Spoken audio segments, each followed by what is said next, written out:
Hai guys, selamat datang lagi di Cerita Maya bersama aku, Maya Anantia. Terima kasih buat kalian yang udah klik video ini. Dan jangan lupa klik tombol subscribe-nya buat kalian yang belum subscribe. Juga jangan lupa tombol like-nya ya.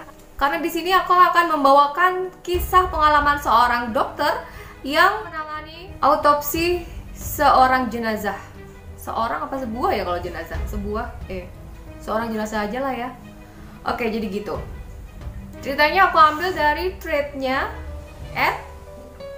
@mwv_mystic. Jadi langsung aja kita bahas ceritanya. Perkenalkan, saya bernama Guntur, dalam kurung bukan nama sebenarnya karena saya tidak bisa memberikan identitas asli saya di sini dikarenakan etika profesi saya sebagai dokter. Cerita ini terjadi pada sekitar tahun 2009. Tepatnya saat saya menjalani pendidikan profesi di sebuah rumah sakit kecil di daerah Jawa Tengah. Dan kebetulan saat itu saya di bagian forensik. Malam itu langit cukup cerah dan saya sedang bertugas bersama satu orang petugas kamar jenazah. Posisi saya berada di kamar jenazah tapi di dalam ruangan dokter muda. Jadi di kamar jenazah itu ada ruang istirahatnya buat dokter-dokter gitu loh teman-teman. Saat itu saya sedang menonton TV sambil menunggu. Ya siapa tahu ada pasien yang datang saat itu, pikirnya. Kadang kan suka ada dadakan pasien yang datang untuk minta divisum ataupun autopsi. Jadi tugasnya dokter untuk standby di kamar jenazah adalah untuk berjaga-jaga kalau sewaktu-waktu ada pasien datang. Malam semakin larut, sekitar pukul 11 saya dikagetkan oleh suara orang yang menggedor pintu ruangan saya. Padahal selain saya hanya ada satu orang petugas penjaga kamar jenazah yang biasanya ketika senggang beliau bermain komputer di ruang kerjanya. Gedoran itu semakin keras dan membuat saya kaget. Tak hanya menggedor, seseorang itu juga berteriak, "Periksa saya dengan benar. Saya tidak tenggelam, saya dibunuh." Suara itu sangat terdengar jelas di antara gedoran pintu. Saya yang kaget langsung membuka pintu. Namun di depan pintu tersebut tidak ada orang. Tapi ketika saya melihat ke arah kanan dan kiri saya melihat ada seseorang yang berlari menjauh dari pintu tempat saya berdiri. Saya tidak sempat melihat wajahnya. Saya hanya melihat punggungnya saja. Saya melihat ada seorang lelaki berpakaian putih dan juga bercelana hitam. Celananya pendek. Rambutnya cepak. Saya kemudian berusaha mengejar pria itu, namun kalah cepat dan pria tersebut juga langsung menghilang. Setelah pria itu hilang dari pandangan saya berinisiatif mengecek ke ruang kerja petugas. Sebut saja nama petugas yang bekerja bersama saya ini adalah Pak Rudi. Jadi saya berpikir mungkin saja itu tadi Pak Rudi atau orang yang Pak Rudi kenal. Saat saya temui, sesuai dugaan saya, Pak Rudi sedang asyik main game di ruangannya. Setelah mengucap salam, saya berkata, "Maaf Pak, tadi Bapak yang menggedor ruangan kami?" Pak Rudi menjawab, "Enggak Tur, dari tadi Bapak main game." Emangnya kenapa? Jujur saja saya shock karena harapan yang terbesar saya yang menggedor tadi adalah Pak Rudi, tapi ternyata bukan. Lalu saya bertanya lagi, "Apa ada jenazah yang disimpan atau belum diperiksa Pak?" Lalu Pak Rudi menjawab, "Nggak ada Tur, ada jenazah yang disimpan, emang kenapa?" Pak Rudi tampak kebingungan. Kemudian saya menceritakan kejadian yang saya alami.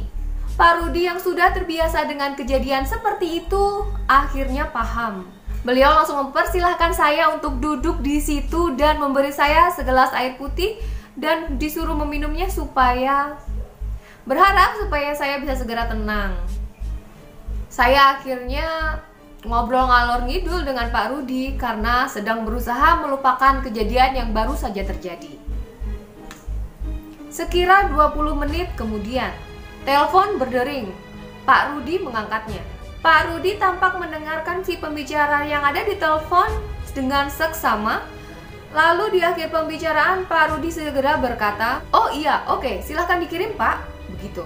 Setelah menutup telepon, Pak Rudi berpesan kepada saya bahwa akan ada kiriman jenazah dari Polsek dan akan segera dilakukan autopsi.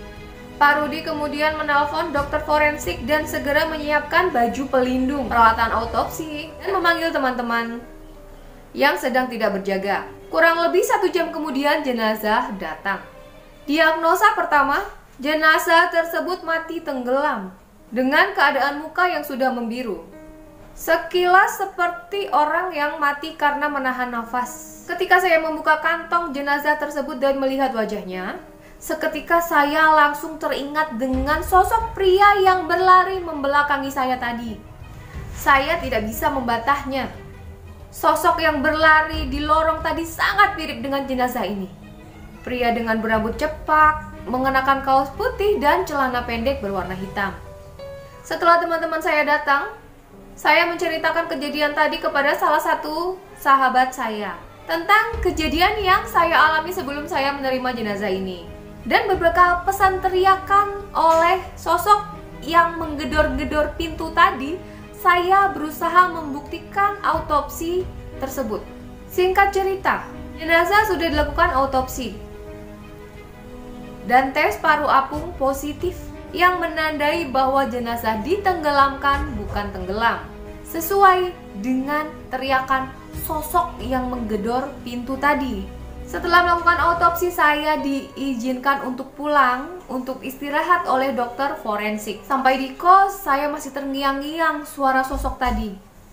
Karena perawakan dari sosok tersebut dengan jenazah yang diterima itu sangat sama. Wajahnya dan juga baju yang dikenakan. Saya berpikir apakah jenazah tadi berusaha memperingatkan saya untuk lebih berhati-hati ketika melakukan autopsi dan untuk lebih teliti saat memeriksa tubuhnya. Apakah hal seperti ini mungkin terjadi? Saya mulai berpikir seperti itu. Tak lama dalam pikiran renungan itu, saya pun tertidur. Namun sosok tersebut kembali mendatangi saya. Kali ini dia hadir di mimpi saya, namun posisinya tidak membelakangi saya lagi. Kami berhadap-hadapan. Dan benar saja sosok tersebut sangat mirip dengan jenazah yang saya periksa tadi. Saya membayangkan bagaimana wajah jenazah tersebut ketika masih hidup, dan wajahnya sangat sama persis seperti yang saya bayangkan ketika saya melihatnya dalam mimpi. Sosok tersebut tidak mengatakan sepatah kata pun dalam mimpi saya. Dia cuma tersenyum lalu menyalami saya. Terasa tangannya sangat dingin ketika menyalami saya. Hanya itu yang saya ingat, kemudian saya terbangun dari tidur saya. Kurang lebih selama 3 hari saya mengikuti kasus pembunuhan jenazah ini, hingga akhirnya tertangkap. Pembunuhnya adalah seorang saingan usaha yang digeluti oleh korban. Motifnya adalah iri karena usaha korban lebih maju banding tersangka. Sekian cerita saya dan ini benar-benar saya alami. Astaga guys. Jadi si korban ini dibunuh karena usahanya lebih maju daripada pesaingnya. Oh my god. Ini mirip-mirip sama cerita artis yang amat terkenal itu ya, yang dikirimin gaib-gaib di rumahnya itu ya. Cuman ini lebih parah, yang ini sampai dibunuh. Dan untung aja pelakunya bisa tertangkap, dan untung aja si jenazah, bukan jenazah ya, apa? Untung aja ada sosok yang memperingatkan dokter untuk lebih teliti lagi memeriksa jenazah korban tersebut. Kalau enggak ya nggak bakal ketangkep pembunuhnya ya kan. Terima kasih nih buat dokter Guntur udah mempercayai apa yang dikatakan oleh sosok yang menggedor pintu tadi. Kalau enggak, gak bakal ketangkep siapa pelakunya. Jadi keadilan itu gak cuma dilakukan oleh manusia, tapi bisa juga dilakukan oleh sosok gaib. Jadi begitu aja cerita untuk hari ini.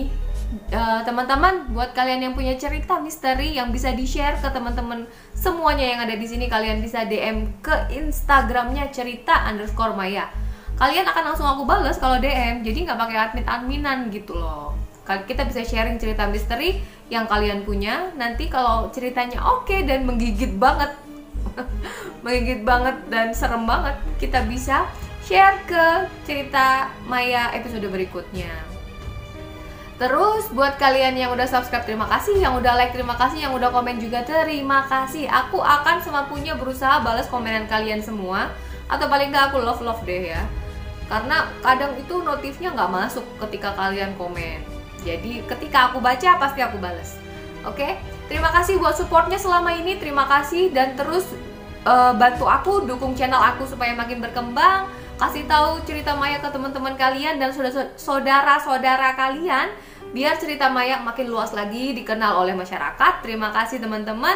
Jangan lupa juga aku minta saran dan support dan kritik kalian di komen, biar aku bisa lebih membangun channel aku lagi biar lebih baik. Dan terima kasih, itu saja cerita Maya untuk episode kali ini. Sampai ketemu lagi di cerita Maya episode berikutnya. Bye-bye.